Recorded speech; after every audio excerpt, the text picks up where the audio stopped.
I was merely a server, bringing coffee to a silent billionaire. But when it sloshed onto his sleeve, I glimpsed something that curdled my blood. A tattoo mirroring my mother's. I murmured, "Sir, my mother bears that same mark." He instantly collapsed to his knees. Have you ever had a single moment, a split second, completely rip your world apart and expose a secret so profound it changed everything you thought you knew about yourself and your family? Because for me, it started with a spilled coffee, and it ended with a battle for a $1 billion legacy. This isn't just a story about money. It's about betrayal, forgiveness, and finding out who your true father is when you're 32 years old. What would you do if that happened to you? I remember that morning so clearly, like a movie playing on repeat in my mind. My name is Tristan Ward, I'm 32, and back then, my life was simple. I was just a waiter at a small, cozy cafe called Harbor Light, right by the Seattle harbor. The air always smelled of salt and roasted coffee beans, a comforting, familiar scent. My world revolved around my mom, Renee. She raised me alone, her hands rough from years of laundry work, her quiet strength the bedrock of my existence. I never knew my father. Mom just said he left when I was little and I never pushed. But sometimes, I'd catch a glimpse of the faded tattoo on her wrist, 2 interlocking rings, a symbol of a promise broken, or maybe just forgotten, and I'd wonder if her life had once held something more beautiful, something she lost. That particular morning, the Seattle sky was its usual melancholic gray, a light drizzle making the streets shimmer. The cafe was buzzing, laughter mixing with the comforting grind of the coffee machine. I was wiping down the counter, making sure everything was spotless, when the door chimed. Leonard Baxter walked in right on cue. He was our most regular customer, always sitting at the corner table, staring out at Elliott Bay like he was pondering the weight of the entire world. He'd order a black coffee, no sugar, nothing else. Just silence. Everyone in Seattle knew Leonard Baxter. He was the Titan, the man of steel, owner of Baxter Arms, a massive empire in defense and energy. 70 years old, snow-white hair, a chiseled, reserved face that rarely smiled. He seemed so lonely, almost, despite all his power. I always wondered why he chose our little cafe over some fancy establishment. Maybe it was the quiet or the bitter, perfectly brewed coffee. Either way, I served him carefully, respectfully, never daring to pry. Just a nod. I brewed his coffee as usual, rich Ethiopian beans, pouring the hot water slowly, deliberately. The cup was steaming, a small cloud of vapor rising. I carried the tray through the packed cafe, weaving through the chattering crowd. Voices were loud, someone was cracking a joke about the Seattle weather. I thought it would be just another ordinary day. Then it happened. Suddenly, a customer, a tall, burly man, rushed past me, bumped me hard. The tray tilted wildly. My heart lurched. The scalding black coffee, dark as ink, splashed all over Mr. Baxter's expensive suit jacket, spreading like a monstrous stain. Oh, my God. Oh God, I'm so sorry, sir. I stammered, my face burning crimson. I quickly set the tray down, fumbling for a cloth from my apron. The cafe went quiet. Heads turned. My stomach dropped. I had just ruined an expensive suit, probably lost my job. Mr. Baxter sat there, jacket soaked, but he didn't get angry. Not even a flicker. He just gave this faint, almost tender smile, so out of character, and in a deep, warm voice, he said, "It's all right, young man. It's just coffee." He calmly removed his outer jacket, hung it on the chair, and rolled up his shirt sleeve to wipe away the spill. And in that exact moment, as his sleeve went up, I saw it. There, on his wrist, was the tattoo. 2 interlocking rings.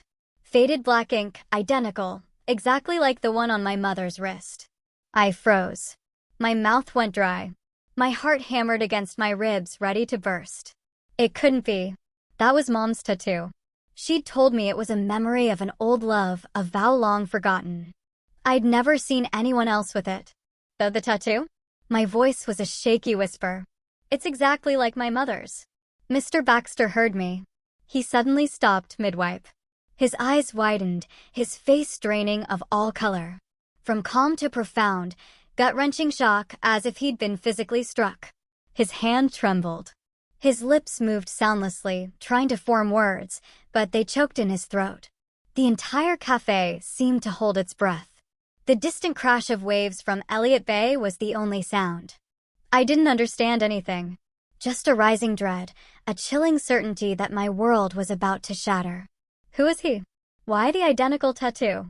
And then, like a dam bursting, all the pent-up emotions exploded. He collapsed. To his knees.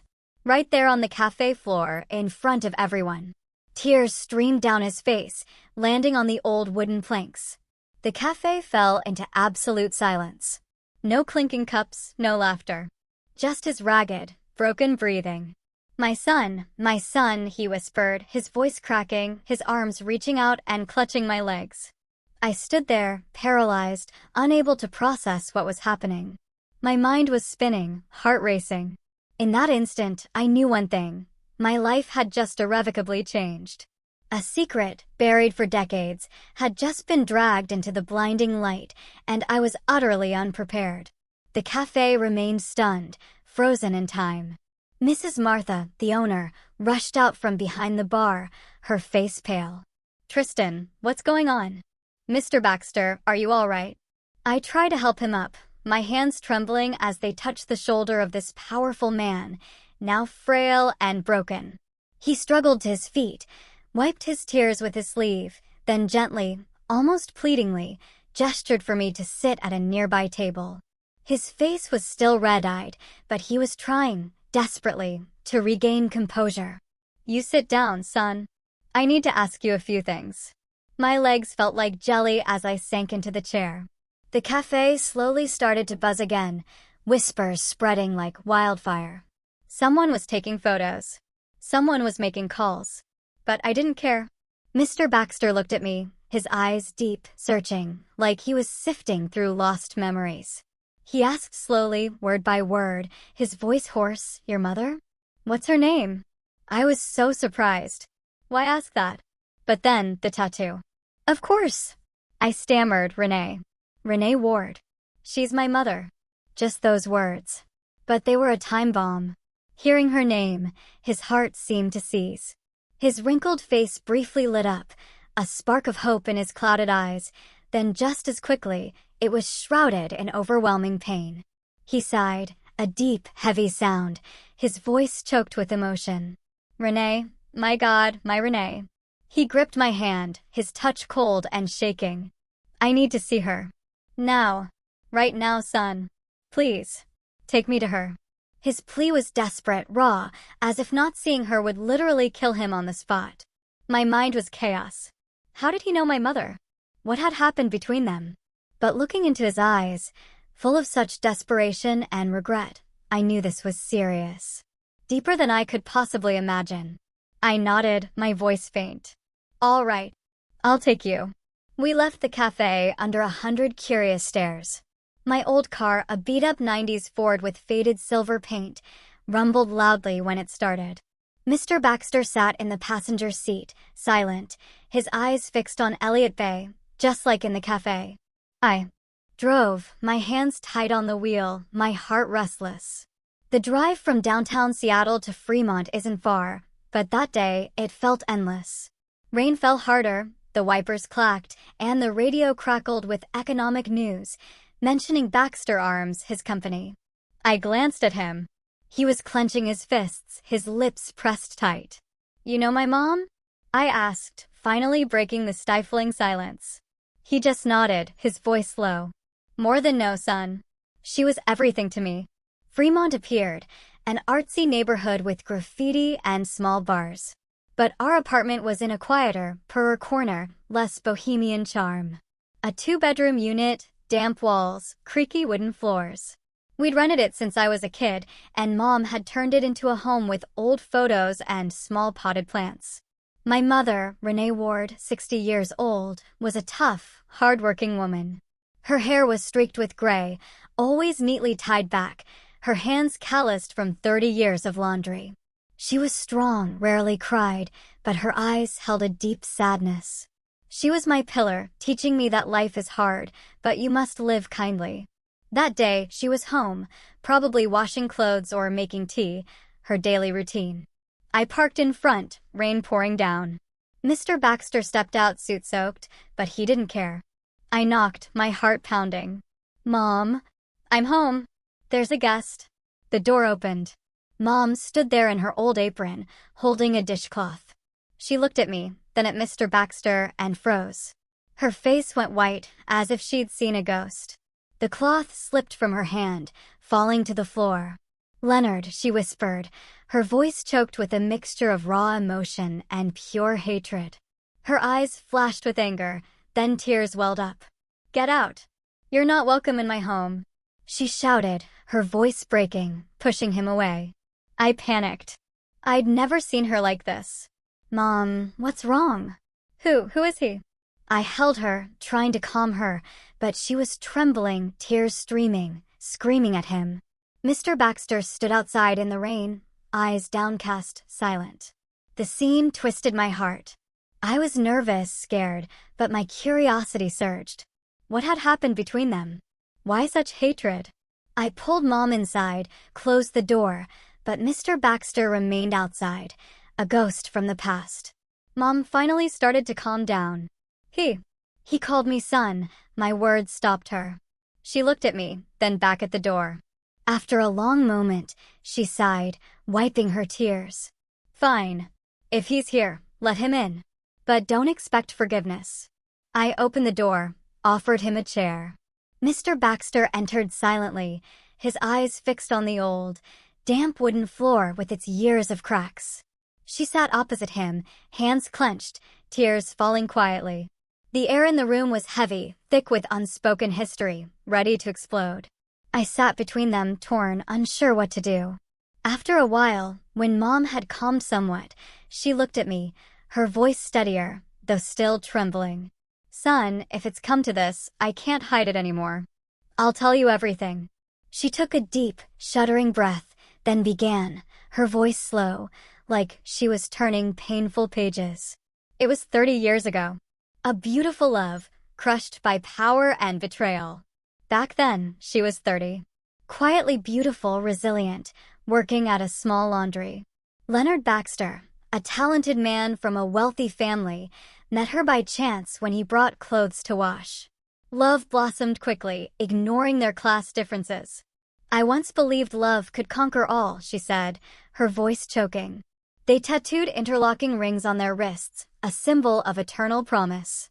She spoke of secret dates, long nights by the bay, her eyes distant, as if still immersed in the memories. But the Baxter family found out. They saw me as a threat to their reputation. A poor girl, no match. They used their money and power to force me away, even threatening to ruin my life if I stayed in touch. They sent people with a large sum. "Told me to disappear," she said, her voice full of raw resentment. Leonard was weak, too spineless to defy his powerful family. She quietly left the city, pregnant with me. She gave birth alone in a small town, raised me in shame, enduring judgmental stares. "I did everything for you to have a normal life, Tristan. No father, but a mother's love." As her story ended, the room fell utterly silent. I sat stunned, my mind swirling with images of a past I never knew. Mr. Baxter bowed his head, tears falling onto his trembling hands. He looked up, his voice hoarse. "Renee, I'm so sorry. I just want to reclaim my son. To fix everything." But Renee stood, turned away, her voice cold. "One apology doesn't erase 30 years of silence, Leonard. You chose family power. Now leave." She opened the door. Rain and wind rushed in, chilling the room. He stepped out into the Seattle night, shoulders hunched, a lonely old man. I stood at the threshold, rain splashing my face, my heart torn. Should I run after this regretful father or stay with my wounded mother? My heart pounded, anxious for what was coming. My life was chaos. In the days that followed, everything felt like a prolonged, terrible dream. I returned to Harbor Light, brewing coffee and serving customers, but my mind kept drifting back to that evening. My mother, after revealing her past, often sat silently by the window, gazing at the damp Fremont streets. She spoke less, and sometimes I caught her staring at the tattoo on her wrist, caressing it as if cradling a painful memory. I wanted to ask more, but I feared reopening old wounds. And Mr. Baxter, my father, though I wasn't ready to call him that, didn't vanish as I expected. He kept coming back, persistent like a ghost from the past. The first time was 3 days later. I was mopping the floor after closing when I heard a soft knock. Opening the door, there he stood in the drizzle, holding a bouquet of white roses, the kind Mom once said she loved in her youth. Beside it, a pristine white envelope. "Son," he said, his voice hoarse, "I brought this for Renee." I shook my head, my heart heavy. "My mom doesn't want to see you, sir. She said she needs time." He didn't get angry, just nodded sadly and handed me the flowers and letter. "Please give them to her. And tell her I'm sorry." He turned and walked slowly into the rain, his shoulders slumped as if carrying the weight of the world. I closed the door, a wave of sympathy rising within me. He was old, wealthy, but utterly lonely, suffering for a lost first love. But then I thought of Mom, the years she raised me alone, enduring judgmental stares, and anger surged again. He didn't give up. A week later, he came again and again, always the same. Standing before our run-down apartment, bringing fresh flowers or a small gift box with a handwritten letter. The notes were sometimes just a few lines of apology. "Renee, I've never stopped thinking of you. Forgive this fool." Once, he included an old photo, 2 young people, smiling brightly by Elliott Bay, arms around each other, their fresh tattoos still red. I gave them to Mom. She took them, her eyes red, but shook her head. "Son, I'll keep them, but I'm not ready to see him." She stored them in a drawer with her other sad memories. I witnessed it all, terribly torn. On one side, sympathy for the aging father grieving his loss, his eyes always sincere when he looked at me. On the other, Mom's pain. The woman betrayed, pushed into darkness for 30 years. I lay awake nights wondering, is there any way to heal this? Or is it all just an illusion? Occasionally, Mr. Baxter arranged to meet me at the old cafe, Harbor Light, where it all began. The first time he called, his voice weary, "Son, can I see you?" Just a talk. I hesitated, but agreed. He sat at his usual corner table, ordered black coffee, no sugar, his eyes on the bay. We talked awkwardly at first, about the Seattle weather, my job. Then he asked about me. "How do you live? Is work hard?" I told him about long shifts, about Mom, and he listened, his eyes lighting up at any mention of her. Is she well? "Does she still do laundry?" he asked, his voice trembling. I nodded, shared small stories, and gradually saw no deceit in his eyes, only deep regret, like an unhealed wound. He spoke of his life, building Baxter Arms from nothing but losing his greatest love. I was weak, Tristan. I let my family stop me, and now I pay. Those meetings made me anxious, afraid Mom would find out, but also strangely warm. He always asked about her, and I shared just enough, not wanting to hurt her. He didn't just talk, he quietly helped us. A month later, the landlord called, saying 3 months' rent was paid from an unknown account. I knew it was him. Then gifts arrived, premium supplements for Mom, the best for seniors, with nutritious food. I brought them home. Mom glanced, shook her head. "Return all of it." "Son, I don't need pity from him." She wrapped them up and told me to send them back. I did, my heart heavy. He called afterward. "Son, I just want to help. She deserves better." I sighed. "Mom's proud, sir. She doesn't want it." His actions heightened the tension, and I was nervous, waiting for Mom's reaction. Fearing she'd be angry, I kept secrets, but she stayed silent, and I knew she was struggling inside. Then one morning, everything exploded. I woke early, brewed coffee, and scrolled my phone. My heart stopped. News flooded every outlet. Billionaire Leonard Baxter has illegitimate son living in Fremont. Photos of me at Harbor Light, smiling with customers, were now viral. The press dug deep. Defense tycoon's secret son, a poor waiter. I read, my hands shaking. Who took the photos? Who leaked? The cafe got busier, but now with curious stares. Reporters swarmed, blocking the door, bombarding me with questions. "Are you Baxter's son? What did he leave you?" Passers-by whispered. Some pitied me. "Poor kid, just found his dad." Others sneered, probably dreaming of riches now. I stayed silent, kept working, avoided questions. But inside was chaos. I was anxious every time the door chimed, fearing another reporter. From cafe gossip, I heard the Baxter family was in turmoil. His wife, Elaine, and son, Connor, the official heir, were furious. They tried silencing the media, hiring lawyers, calling papers, threatening lawsuits. A coworker said, "Heard the Baxters are in emergency meetings," the wife screaming. I pictured it. The lavish Baxter Hill mansion now filled with rage. Mr. Baxter in that storm must be lonelier than ever. That night, my phone rang. His number. His voice tired. "Son, don't believe what they say. I'll handle it." That was all. Then he hung up. I sat in silence, my heart racing. The pressure from the public and media weighed heavy, not just on me, but Mom. She now feared opening the door, always asking, "Who's there?" in a trembling voice. She locked up tighter, went out less. "I don't want them bothering us, son," she said, her eyes wide with worry. I realized our peaceful life was swept into a storm we never wanted. Morning walks in Fremont now drew strange looks. I worried most for Mom. She'd suffered enough, now facing the past again. My heart tore. Pity for my father. Anger at his family. Fear for the future. This storm, so tense and dramatic. Where was it taking us? After weeks of silence, when the media began to quiet down the rumors about the billionaire's secret son, I thought everything might finally settle.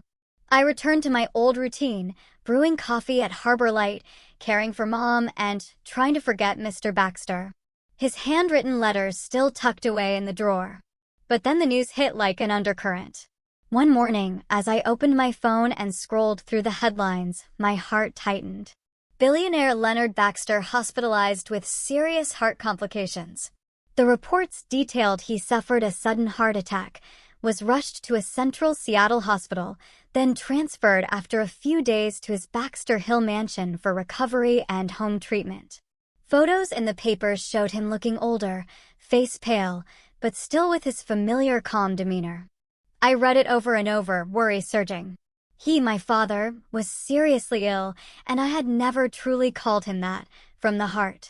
Those following nights, I tossed and turned, lying in bed, listening to rain pattering on the window. I thought of him. He had persistently apologized, sent letters, helped quietly. Even though Mom returned everything, he was alone in his empire, and now illness threatened. I was torn. Would visiting him betray Mom? But what would she think if she knew? In the end, compassion won. I didn't go for status or rumors. Those meant nothing to me. I went out of pity for an aging father fighting alone amid power and isolation. The next morning, I called the cafe to take a half day off, bought a simple bouquet of white daisies, unpretentious flowers, and drove my old clunker up the road. It was a gloomy afternoon, the Seattle sky gray, fog enveloping everything like a veil. I drove the steep roads to Baxter Hill, an elite enclave where massive mansions hid behind high fences and dense trees. My Ford rumbled awkwardly among gleaming luxury cars. My heart pounded as I reached the gate, a massive iron structure with cameras and uniformed guards. I stopped, rolled down the window, my voice slightly shaking. I'm here to visit Mr. Leonard Baxter. My name is Tristan Ward." The guard eyed me suspiciously, scanning me from head to toe. A man in an old jacket, driving a cheap car. "Do you have an appointment?" "This isn't a place just anyone enters." They checked my ID, made a call, and I waited anxiously, sweat beading despite the cold. Suddenly, from an upstairs window of the mansion, Mr. Baxter appeared, weakly waving. The guards reluctantly opened the gate. "Go in, but don't stay long." The mansion was vast, shrouded in an oppressive silence. The sprawling garden featured stone statues and artificial ponds, but the air was tomb-like. I parked, climbed the marble steps, my heart racing faster. The butler opened the door and led me to the living room, a luxurious space with leather chairs, wall art, and a crackling fireplace. Mr. Baxter lay on a chaise near the window, his face pale, an oxygen tube beside him. But he maintained his calm poise as if illness were trivial. Seeing me, his eyes lit up slightly, a rare warmth. "Son, you came," he whispered, his voice weak but joyful. I sat beside him, placed the flowers on the table, my hands trembling a bit. "Dad, how are you? I heard the news and got worried."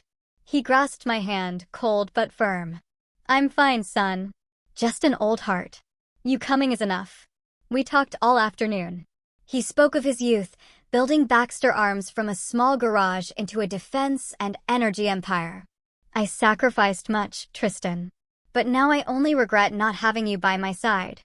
I told him about Mom, our simple life in Fremont, and he listened, his eyes misty with emotion. I helped him take his medicine, brewed hot tea, and read a few pages from his favorite book, an old novel about the sea. Time passed slowly, but strangely warm. As dusk fell and fog thickened, I stood to say goodbye. "I'll come back," I promised, my heart full of mixed emotions, anxious for stepping into his world, but fearful, knowing this was just the beginning. On my way out, in the grand foyer, polished stone floor sparkling, crystal chandelier gleaming, I unexpectedly ran into them. Elaine Baxter, 58, Mr. Baxter's wife, entered through the main door in a power suit, her hair in a tight bun, her face sharp as a blade. She was calculating, always controlling the family and Baxter Corporation. The press called her the Iron Queen. Beside her was Connor Baxter, 33, their only son, the official heir. Connor was tall, in an expensive suit, but with arrogant, condescending eyes, living in a bubble of status and fame. He looked down on anyone not in his class, as if the world revolved around him. Elaine paused briefly upon seeing me, her eyes flashing surprise, then quickly turning to contempt. She lifted her chin, her voice ice cold. "Well, if it isn't the illegitimate child himself, bold, daring to set foot in the Baxter home." Her words echoed in the vast foyer, full of insult. Connor beside her burst into loud laughter, deliberately echoing, his voice sharp and humiliating. "How ridiculous. A waiter like you thinks you have the right to walk in here? Or do you believe a few tabloid rumors can make you family?" They continued mocking. Elaine's voice rising. "Know your place, young man. Don't think a few apology letters from him let you worm into the Baxter family. We don't welcome opportunists." Connor stepped closer, subtly shoving my shoulder to push me aside. A challenging, disdainful gesture as if I were trash. My heart pounded, anger rising. But I stayed calm. I stood straight, my eyes steady on them. "I don't need to join this family. I just came to visit a sick man. My father." My voice was low and firm. Not loud, but strong enough. They froze. Elaine's mouth gaped. Connor's face flushed with rage. I bowed politely, turned, and walked away amid the tension. My footsteps echoed on the stone floor, anxious like war drums. Stepping out the gate, rain began to fall. I looked back at the mansion, shrouded in fog, realizing the real confrontation with the Baxter family had just begun. They wouldn't stop, and I had to prepare. After that illness at the mansion, Mr. Baxter's health deteriorated day by day. I kept in touch with him through short phone calls, his voice growing increasingly frail. He spoke of recurring heart attacks and doctors advising complete rest. But then, just a few weeks later, bad news struck. He was hospitalized again, in critical condition. The media covered it extensively. Billionaire Leonard Baxter near death from severe heart failure. Doctors advise family to prepare for the worst. Those words spread quickly, sparking a wave of noisy speculation in the press. People buzzed about Baxter Arms, its massive inheritance, the heir, and, of course, the illegitimate son, me. I read the news with a heavy heart, not for the fortune, but for him. The father I had just found, now lying in a hospital bed, fighting death. I ignored the rumors and curious stares at Harbor Light. Customers started whispering when they saw me. "Hey, isn't that Baxter's son? He's about to get rich." I just forced a smile, kept brewing coffee, wiping tables as if nothing happened. But inside, I was endlessly worried. Every day after my shift, I drove my old clunker to Seattle Central Hospital, where he lay in a VIP room. A large space filled with beeping medical machines. I sat by his bed, holding his hand, feeling an ice-cold pulse, faint. Mr. Baxter weakened gradually, his face gaunt, his hair whiter. But whenever he saw me, his eyes lit up a bit, like a final spark of hope. "Son, you came," he whispered, his voice breaking. I read him a few pages, usually old novels about the sea and life, which he loved. "Keep going, son," he'd say, eyes closed but smiling.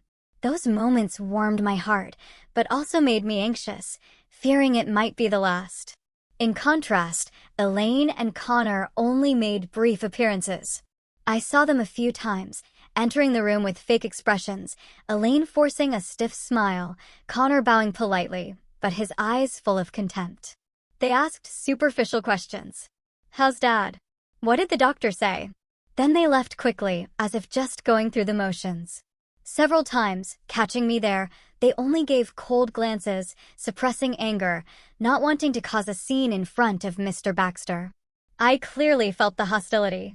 Elaine clutching her purse tightly, Connor clenching his fists as if holding back rage. They feared he was lucid. Feared he'd say something about me.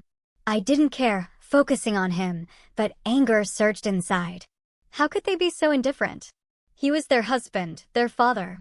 Their visits made the room's atmosphere heavier, and I waited anxiously, knowing if he passed, everything would explode. The press started spreading wild rumors. Illegitimate son could overturn Baxter Arms' inheritance. They dug into the past, interviewed insiders, speculated about the will. This enraged Connor. I heard on TV he held a brief press conference, his voice shrill.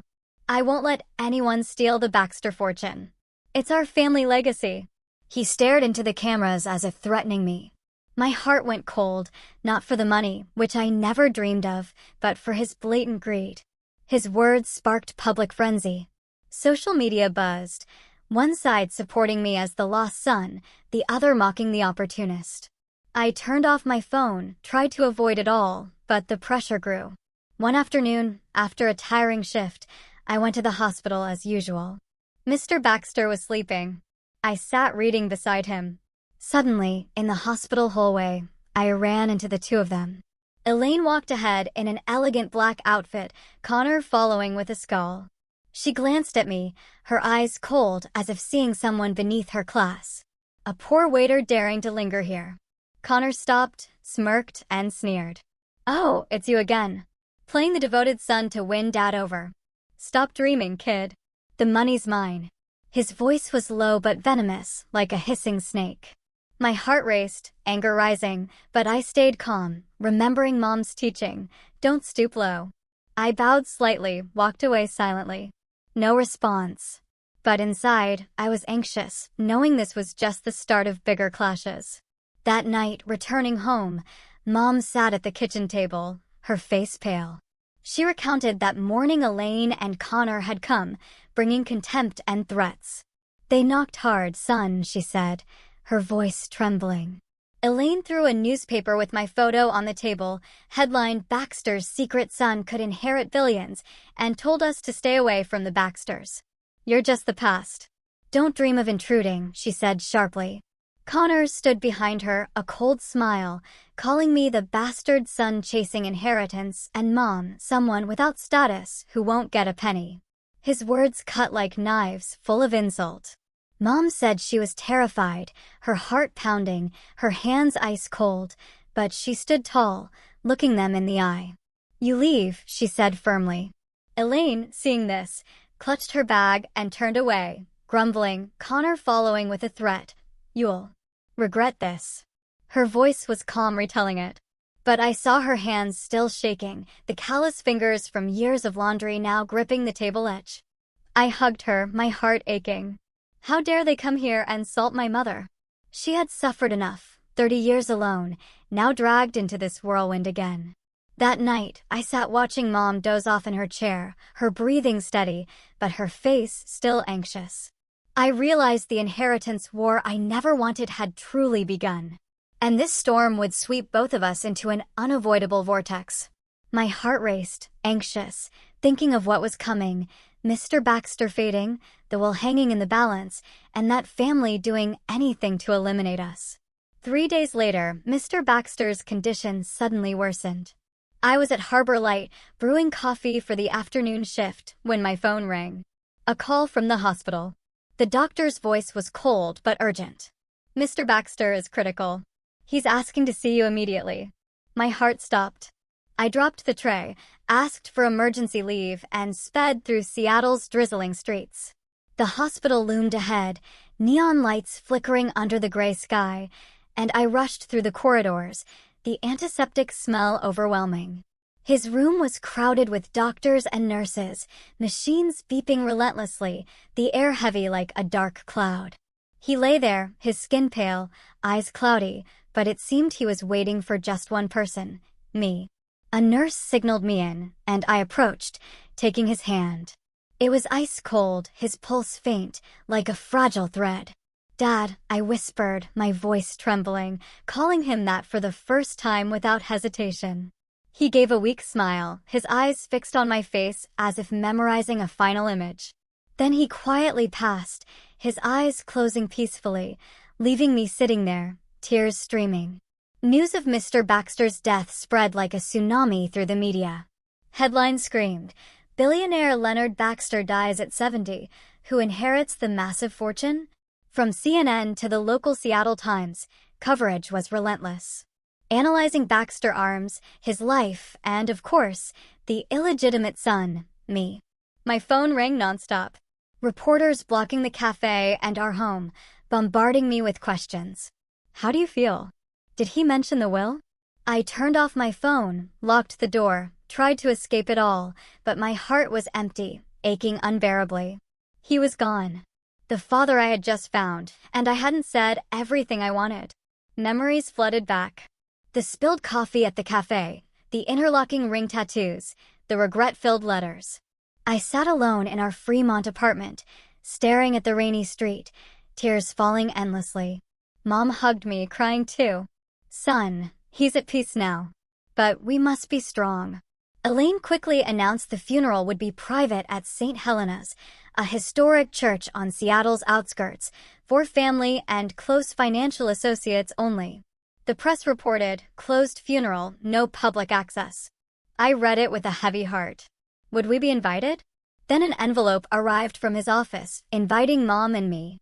It was his wish, the butler confirmed by phone. We decided to go, not for status, but to say a final goodbye. Mom hesitated. "I'm afraid to face them, son." But then she nodded firmly. "For you, I'll go." Funeral day.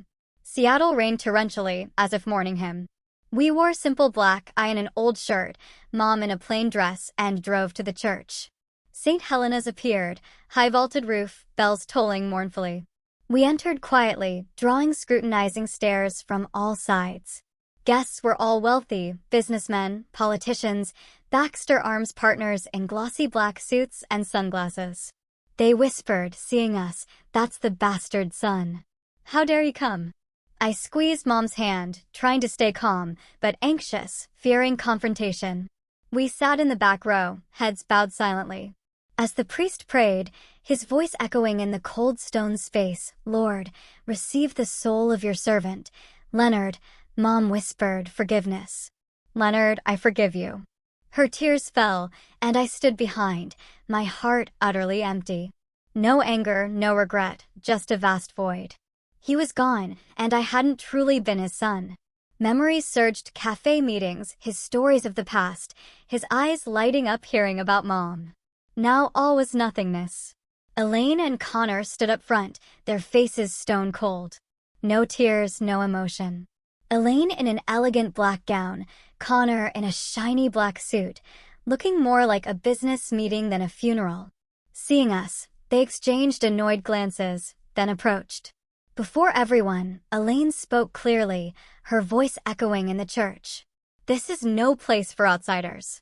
He is not Leonard Baxter's son. Some are exploiting this funeral for status." Her words cut like knives, full of scorn. The church buzzed with whispers, guests turning to stare. Connor stepped forward, his voice shrill in agreement. Mr. Baxter has no illegitimate child. Those two are fabricating to seize assets. Get out. He pointed at us, his face red with fury. All eyes turned to Mom and me. Some shook their heads. A few whispered pity. Poor old lady. But most showed contempt, as if we were frauds. My heart pounded, anger surging. How dare they humiliate us here, before his coffin? But I gently squeezed Mom's hand, signaling silence. Arguing now would only burden his passing. He deserved peaceful rest, not a fight. Mom trembled, but nodded, her eyes red. We stood quietly, left the church amid cold stares, rain pattering outside like his whisper. Behind us, church bells and emerging rumors. They were kicked out, someone said. Back home, Mom sat silent, tears falling. I forgave him. But they're too cruel. I hugged her, my heart aching. The day he passed, everything changed from hope to pain, secret to public. I remembered his final smile, and my tears fell again. The will storm was coming, tense and dramatic. But for now, I just wanted to hold Mom and forget. A week after the funeral, our lives remained steeped in heavy sorrow.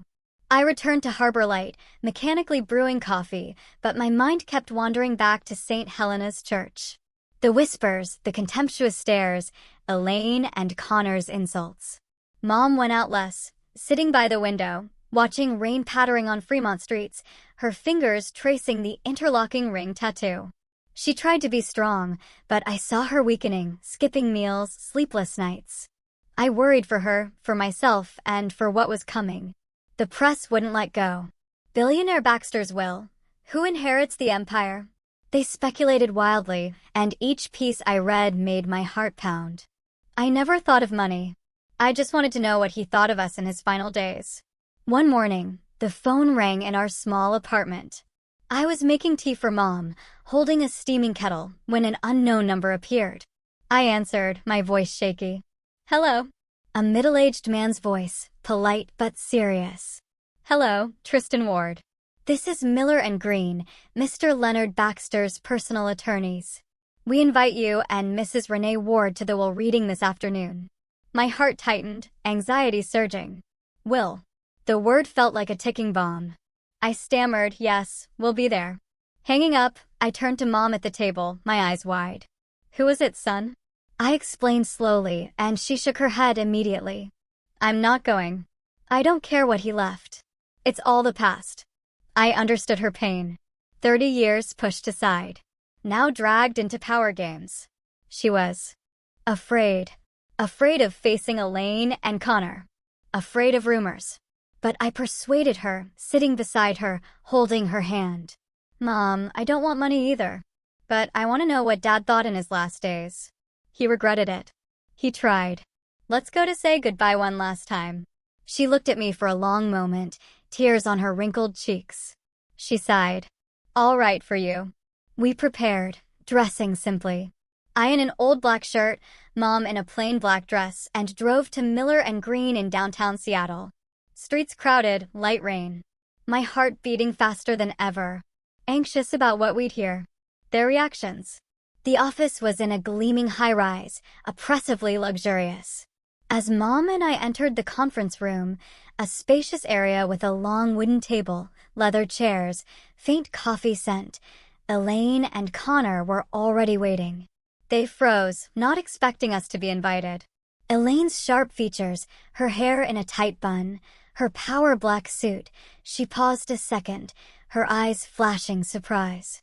Connor, beside her in a shiny black suit, scowling, glared like enemies. But Elaine quickly composed herself, flashing a thin, fake smile. Oh, you're here too. Quite a surprise. Connor muttered to her, loud enough for us to hear. Dad probably left a few pity gifts to show mercy before dying. Don't dream big. His words cut like knives, but I squeezed Mom's hand, signaling silence.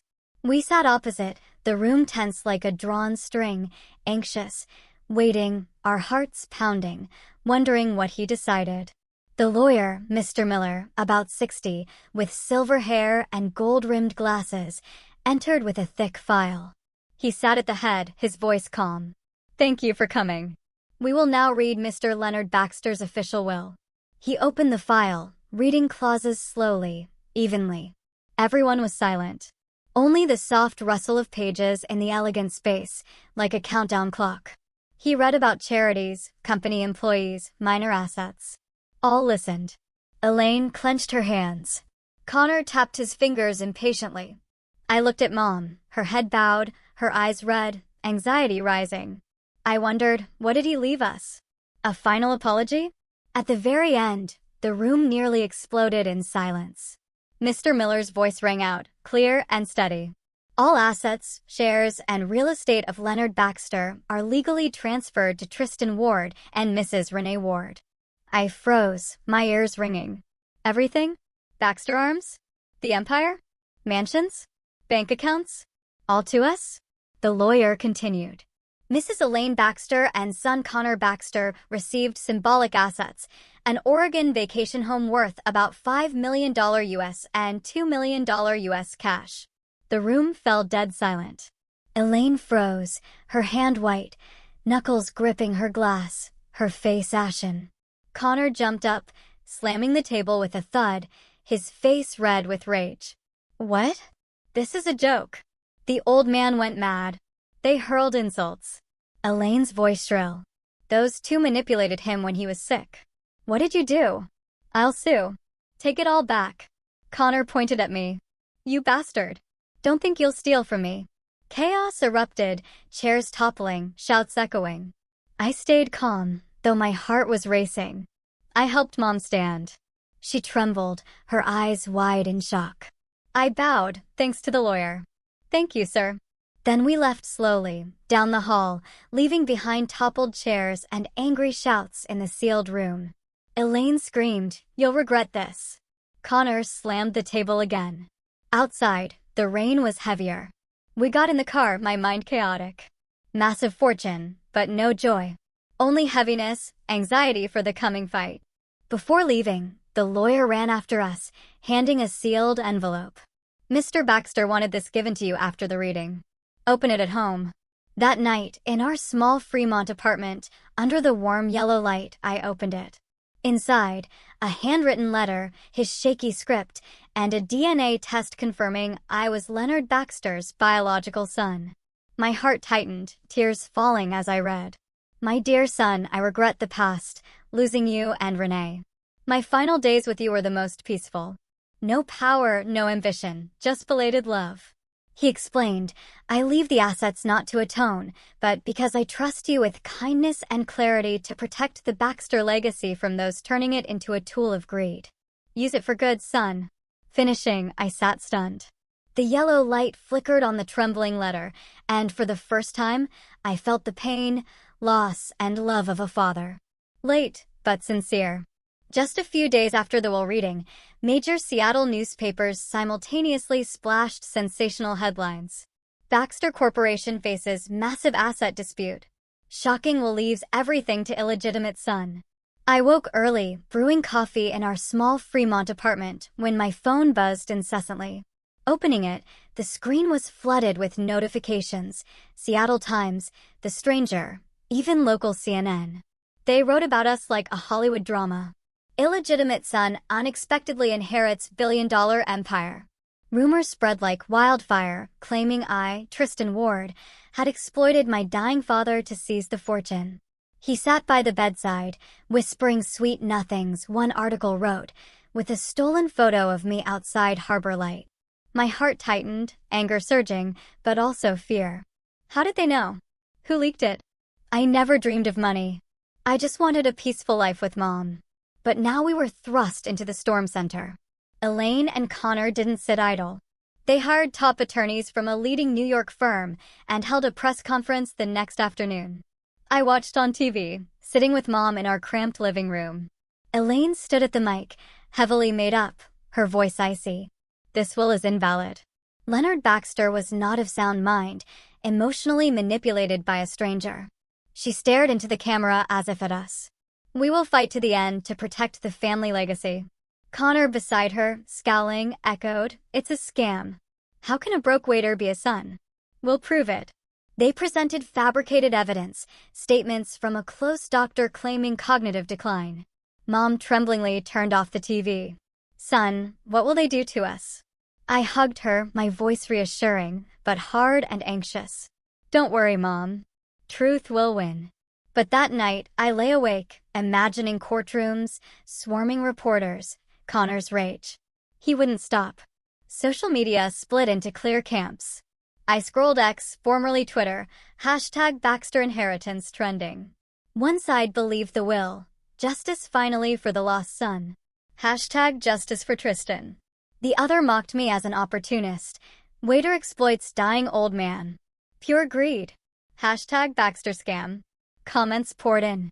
Some tagging me directly, "Stealing from Connor, you bastard." Media swarmed, reporters camping outside our Fremont apartment daily. Early mornings they knocked. "Mr. Ward, comment on the lawsuit?" I took back alleys to the cafe, dodging flashing cameras. Mom grew fearful, staying indoors, locking up tightly, drawing curtains.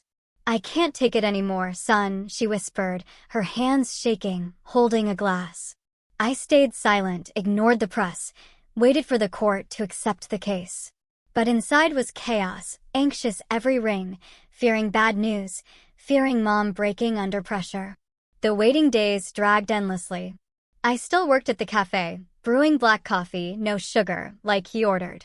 Each time, memories flooding back, his weak hospital smile, his trembling hand holding mine.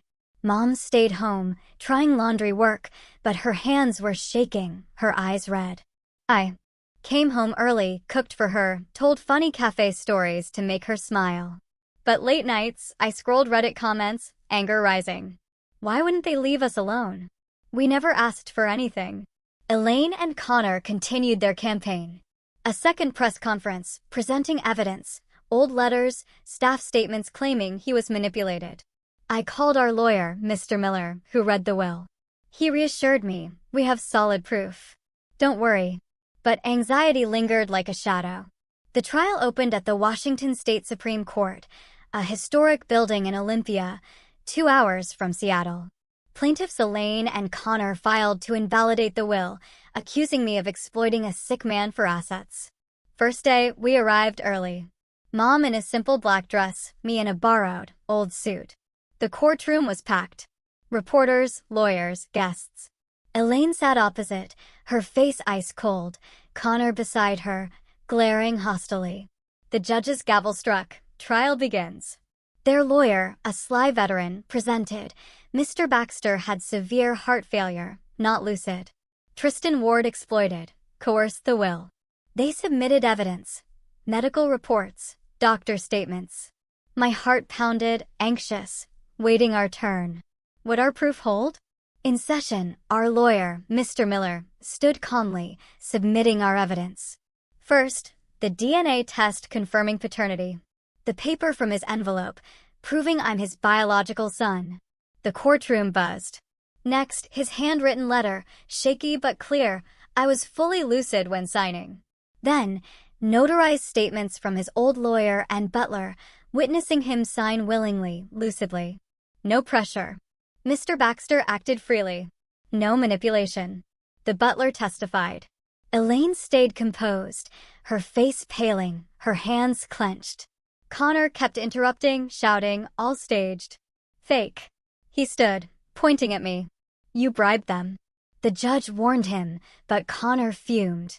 Court-verified signatures, fingerprints, audio of signing day, all matched flawless. Their lawyer tried rebutting, but the evidence was overwhelming. Trial days dragged, tense every second. I sat with Mom, her hand ice cold. Reporters outside waited. Flashes constant. Elaine testified, fake crying. He was deceived. But the court dismissed it. When the verdict was announced, the panel officially upheld the will's legality and Tristan Ward's inheritance rights. The courtroom fell silent. Time frozen. I exhaled. No joy, just relief. Connor jumped up, yelling, no. This is a joke. Then he lunged at me, his face red, his fist raised. Security tackled him, dragged him out. Elaine panicked, screaming, Connor. My son. She sobbed, but her eyes were furious. I stood still, no reaction. My eyes more sad than angry, watching them led away. Connor struggling. Elaine collapsing. I felt no victory, no joy, just emptiness. Why like this? He just wanted fairness, but they turned it into war. Mom squeezed my hand. Son, we won. But won what? We just wanted peace. Leaving the courthouse, reporters swarmed, flashing lenses. They bombarded me. How do you feel? What about Baxter Arms? I stopped, looked at them, my voice brief. Truth needs no embellishment. It just needs time to be seen. Then I helped Mom to the car, drove back to Fremont in the rain, my heart still anxious, though victorious. Wounds remained. In the days following the trial, my life felt like the chaotic remnants left after a storm. The press still wouldn't leave us alone. Sensational headlines like, "Illegitimate son wins lawsuit. Who owns the Baxter empire now?" with photos of Mom and me leaving the courthouse, weary faces under the rain. Reporters still camped outside, calling relentlessly, but I turned off my phone, locked the door, trying to carve out space for us to breathe. Mom, after months of turmoil, was weaker than ever. She sat at the kitchen table, holding Mr. Baxter's letter, tracing the shaky handwriting. "Son, what will we do with all this?" she asked, her voice soft but full of worry. I looked at her, my heart aching. We never dreamed of wealth. We just wanted peace. But now this massive fortune felt like a burden, a reminder of losses.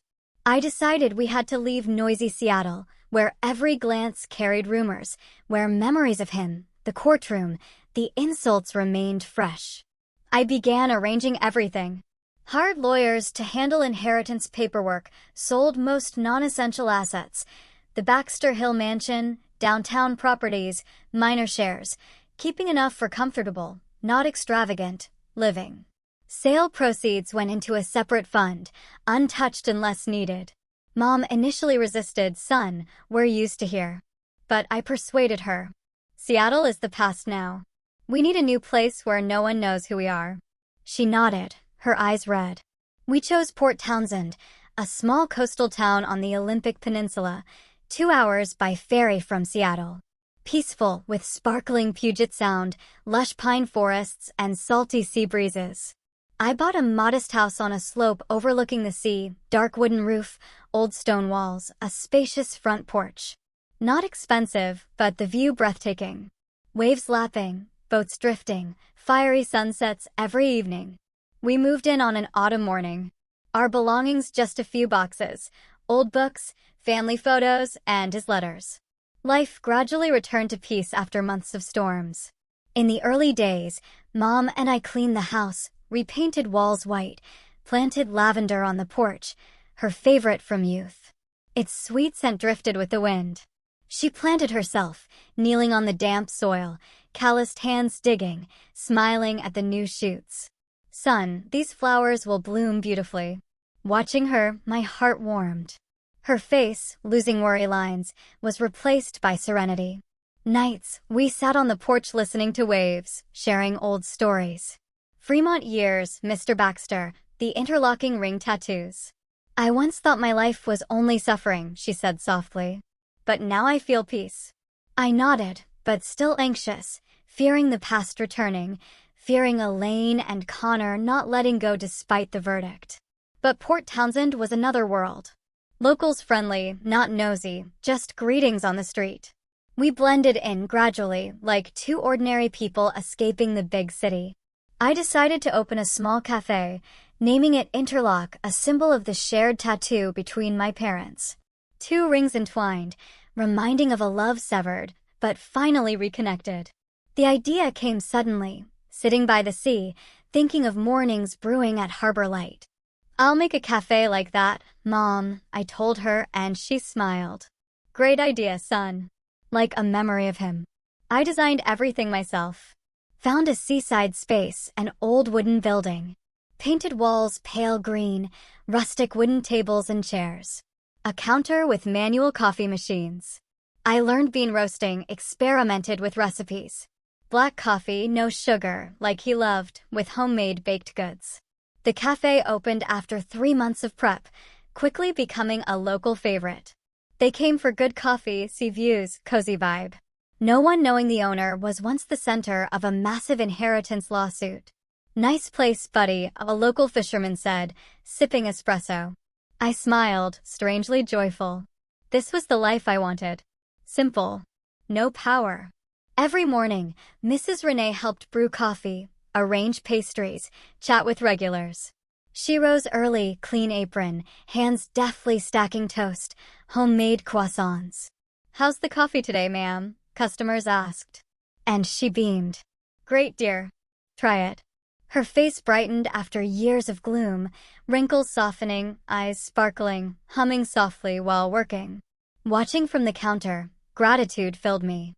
"Happy, Mom?" I asked one quiet afternoon. She nodded. "Very, son. Haven't felt this in so long." Those moments erased anxiety, forgetting Elaine, the court, just small joys. But late nights, I remembered him. His letter. His words, "Do good." And I decided to act. I used part of the inheritance to establish the Leonard Foundation, supporting single mothers and orphans, extending the regret and love he left. The idea came from his letter: protect his legacy from ambition. I hired experts to manage, investing in scholarships, temporary housing, counseling. The foundation started small, but expanded quickly, helping dozens of mothers like mine once was, raising children alone in hardship. "This is for him, Mom," I said, signing papers. She cried. "He'd be proud of you." Meanwhile, I transferred full control of Baxter Holdings, now Baxter Arms, to a new executive board loyal to him. I kept only honorary oversight, no daily involvement. In my letter to them, I wrote, "Hope you run by values, not ambition. Remember, legacy isn't money, it's responsibility." They replied, promising to follow. And I exhaled. The empire no longer a burden. Time passed. Interlock grew beloved. More customers, locals to passers-by. I opened small branches around Puget Sound, one in Sequim, one on Bainbridge Island. Keeping the rustic style, handcrafted coffee. Cafes became not just drink spots, but meeting places, storytelling, sharing. I hired young staff, taught brewing like he preferred, each cafe with the interlocking ring tattoo on the wall, a subtle symbol. Mrs. Renee sometimes sat by the home window, watching the sea and smiling, saying she could truly forgive the past. "I once hated him, son," she shared one afternoon, sea breeze cooling. "But now I see he tried, and you're the greatest gift." I sat listening, heart warm. This new life, peaceful, meaningful, like a flower blooming from ashes. I understand that any loss, no matter how painful, can bloom if we know how to rise from it. Nights in Port Townsend, line to wave sounds, I recall the journey. Spilled coffee, tattoo, courtroom. Now peace. Initial anxiety became hope. We survived and lived better. Mom planted more lavender. Cafes thrived. Foundation helped many. Life, ultimately, is about forgiveness and starting anew. In that simple life, I realized I was no longer haunted by the past. Early mornings, when the sun just peeked over Puget Sound, I stepped onto the porch, breathing the salty sea air, feeling an unusual lightness in my heart. No more sleepless nights thinking of Mr. Baxter kneeling at Harbor Light, Elaine's shrill insults at St. Helena's, or Connor lunging in court with rage-red eyes. All the pain, resentment, and loss had finally been swept away by the waves, like those out there, crashing on the rocks, then vanishing, leaving clean sand, ready for new footprints. I stood there, holding a self-brewed coffee, watching Mom water lavender on the porch, and smiled. Mrs. Renee's silver hair brighter in the sea, now she laughed more, humming old songs from her youth. "Son, any new customers at the cafe today?" she asked cheerfully. And I knew she was letting go of the years of shame, the judgmental stares. Life is sometimes unfair. But justice reveals itself in its own way. Not through revenge, but truth and perseverance. I think of this whenever I sit by the sea, bare feet in wet sand. Back in Seattle, it was a nightmare, spreading rumors, swarming reporters, Elaine and Connor's accusations of exploitation. They tried everything. Press conferences, expensive lawyers, even anonymous threatening calls to overturn the will. But truth is, as Mr. Miller said in court, it needs no embellishment. It just needs time to surface, like waves receding to reveal hidden shells. I never sought revenge. No countersuits, no media smears, just silence, steadfast with evidence. The DNA paper, his handwritten letter, the butler's testimony. Now in Port Townsend, I realize true justice isn't winning the case, but living on without hatred's burden. Elaine and Connor vanished from our lives after the trial, perhaps living with their symbolic share. I understand hatred can't heal wounds. Only forgiveness lets us reclaim ourselves. Forgiveness isn't for others, but to free your own heart. I learned this from afternoons on the porch with Mom. Mrs. Renee, pushed aside from Mr. Baxter's life and enduring 30 years of silent shame, now spoke of him gently. I hated him so much, son, she shared one evening, sunset blazing over the sea. I hated him for choosing power over us. But that hate only hurt me more. Forgiving lightened me. Not because he deserved it, but because I deserved peace. Her words were a life lesson, echoing in me. I once raged at Elaine and Connor, their sneers at the mansion, the hospital, the funeral. But gradually in Port Townsend, I let go. Forgave them. Forgave him for past weakness. Forgave myself for hesitation. My heart is freer. No more anxiety. A mother's love, no matter how wounded, is the only thing that lifted me through the storm. She taught me kindness is never weakness. Mom is the living proof. In the Fremont years, she raised me alone. Her hands calloused from laundry, enduring contempt without complaint. She taught, son, kindness isn't weakness, it's strength. It keeps you standing when everything collapses. In Port Townsend, that love shone clearer. She helped at the cafe, chatting with customers, fishermen, tourists, local single moms with warm smiles. Once, a young mother shared her struggles raising a child alone, and Mom listened, then gave her free coffee. You're so strong, dear. I was like you, but it gets better. Her words moved me, recalling nights she cried secretly in Seattle, but still comforted me. That love pulled me up after court, funeral, every loss. Without her, I might have crumbled under pressure. Media, lawsuits, words. Money can buy power, but not lost trust or time. My father's true legacy isn't bank accounts, but lessons in honesty and responsibility. I ponder this, gazing at the glowing interlock sign, as I see sunlight.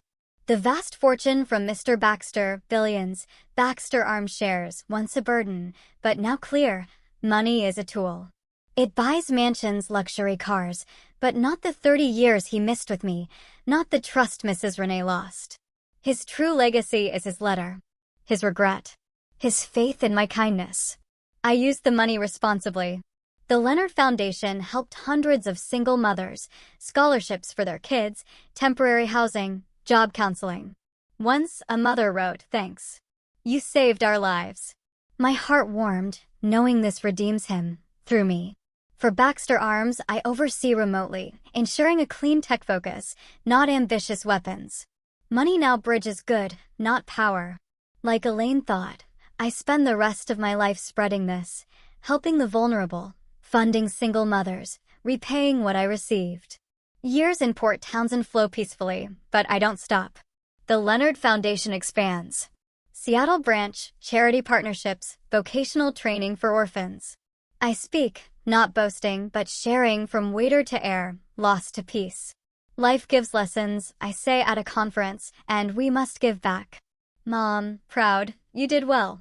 Mrs. Renee finds true peace. Afternoons, she sits on the porch, watching the sea and smiling. The smile of one who finally forgave those who hurt her. I thought I'd hate forever, but the sea washed it away, she says, tracing the tattoo. Tristan, behind the counter, watching interlock sparkle in sunlight, understands. Every loss has meaning if we rise from it. Cafe mornings, customer laughter, roasting coffee scent.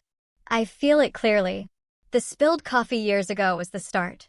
Tattoo linking past. Court teaching resolve. Sea teaching forgiveness. Their story reminds me, the heaviest sentence isn't in court, But the moment we face ourselves and realize life's greatest treasure isn't assets, but inner peace. In Port Townsend, we live that peaceful, meaningful life. What a journey, right? I still sometimes wonder how I managed to keep it together. Have you ever faced such an impossible decision, caught between loyalty and a shocking truth? What would you have done if your whole life, your very identity, was suddenly flipped upside down by a secret from the past? Tell me what you think in the comments below. I really want to know.